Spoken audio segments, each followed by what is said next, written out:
When that gun went off, I nearly messed myself. I couldn't believe it, but there was no denying the gun in my hand or the hole in my living room floor. All of that is a story for another day.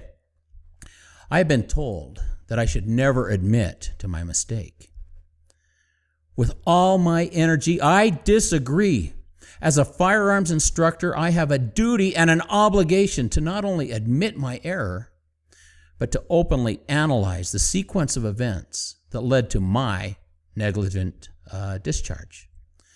It is not my pride or my reputation that I am motivated to save. I want to save lives.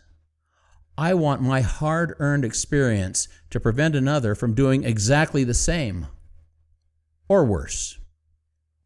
In recent weeks, there have been a rash of stupid mistakes locally. The result is one dead, one injured, a broken mirror with all of the bad luck that entails.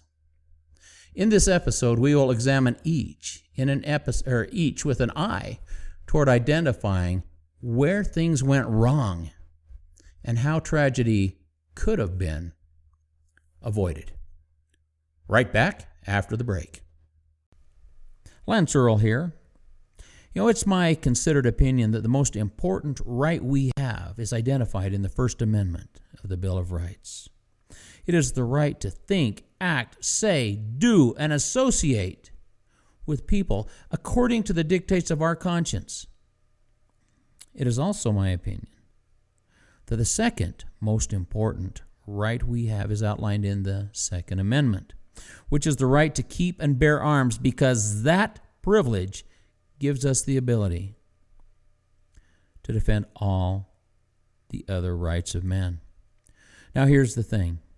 How can you defend your rights if you don't know what they are? How can you protect liberty if you don't know what your liberties are?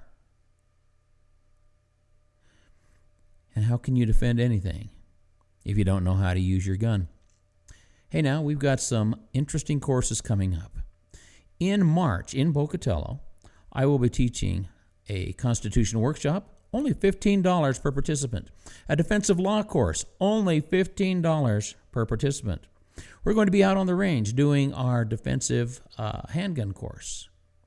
And that is discounted 50% just to get things started in 2016. If you believe in liberty, if you think it's time to stand for liberty, I hope to see you there. For more information, visit www.dallypost.com or call me. I'm Lance Earl, 208-317-9843.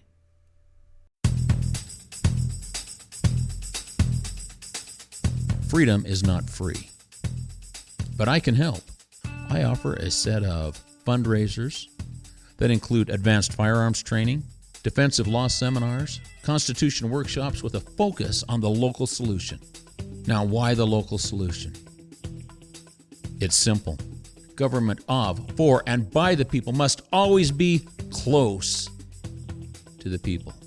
Hey, give me a call, 208-317-9843. Let's talk freedom.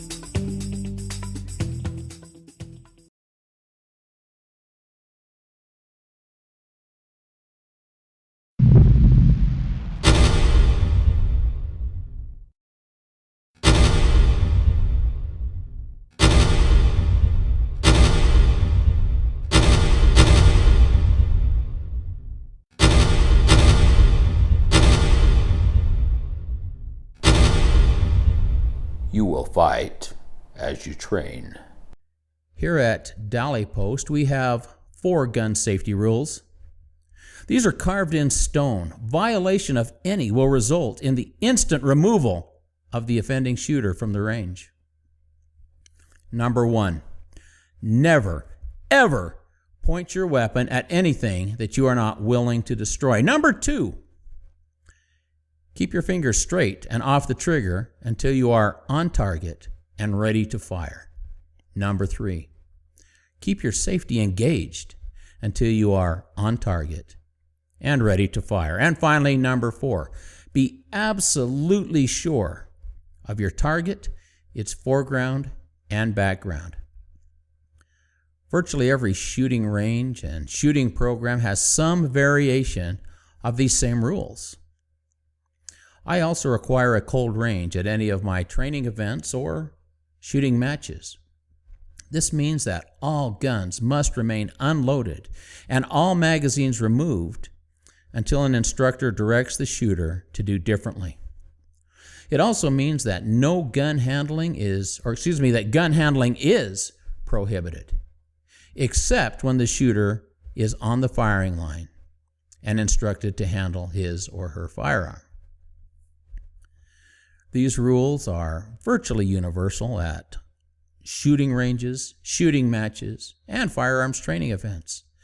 Every shooter should be aware of these rules because they are critically important. And let's face it, they're basic common sense. Our first case involves a group from the 3% of Idaho who, after a militia meeting, went to the Rupert Shooting Complex in Rupert, Idaho for a bit of firearms training. The pistol range at this facility is 100 to 150 feet deep. At the back of the range is a row of tables and just enough room behind the tables for a few chairs. The location of the tables is far outside of normal pistol training ranges and is therefore well back from the firing line. There is just no reason and no excuse for anyone to be handling a weapon in the area of the tables. The details of this incident were related to me by an individual who saw the event but asked to remain anonymous.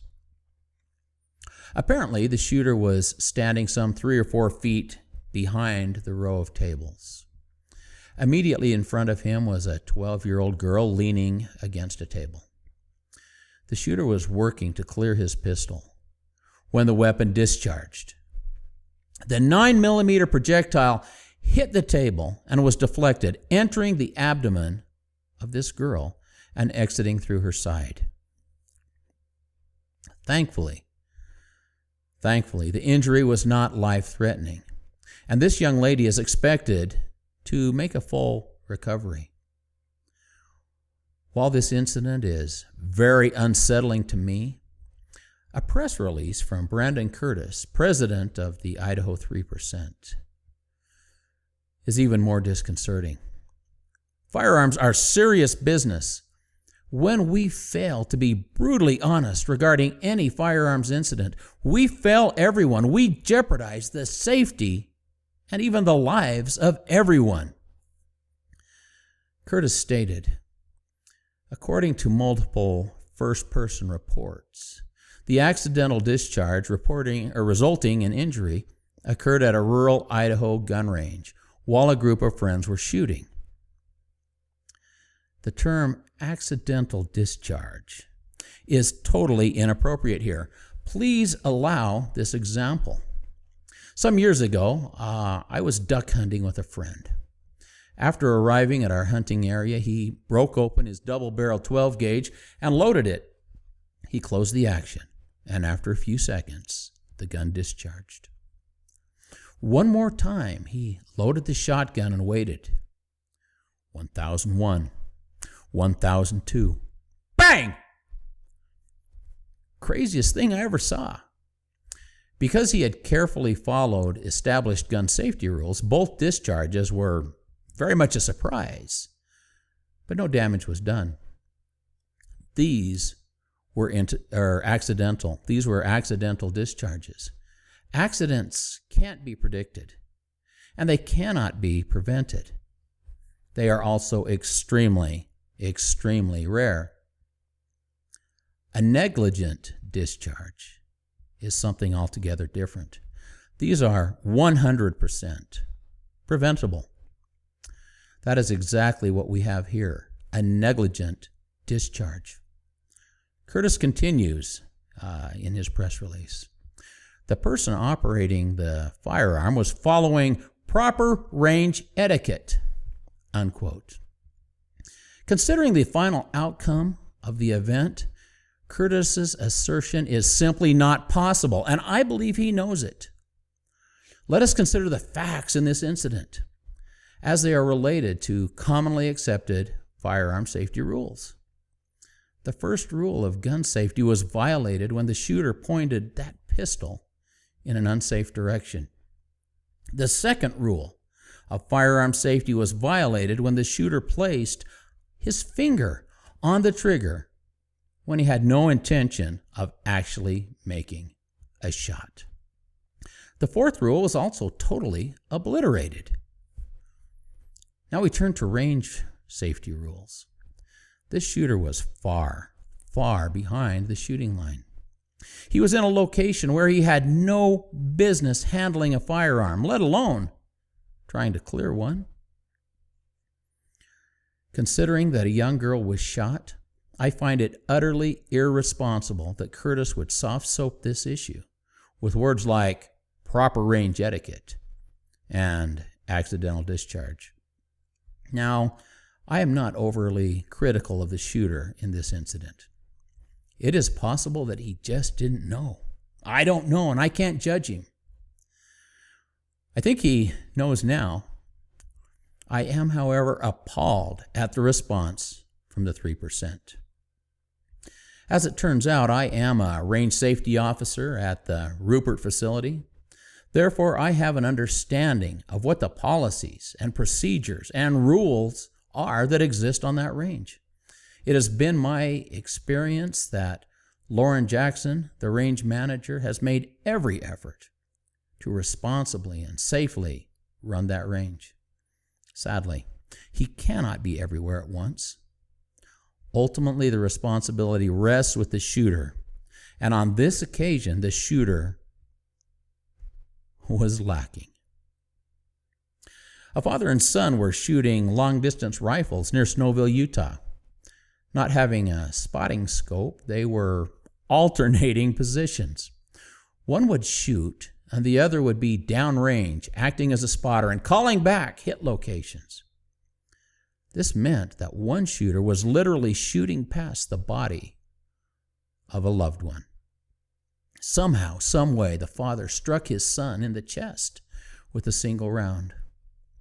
He's dead. Were safety rules broken? You bet they were. And the result was tragic. A maid in a Utah motel room discovered a shattered mirror. A single round had passed through the wall of an adjoining room. Those who rented that room were reportedly seen open carrying firearms. Because of these idiots, I would like to share one more rule. When carrying, the only legitimate excuse to unholster a firearm is to use it in defense of yourself or others.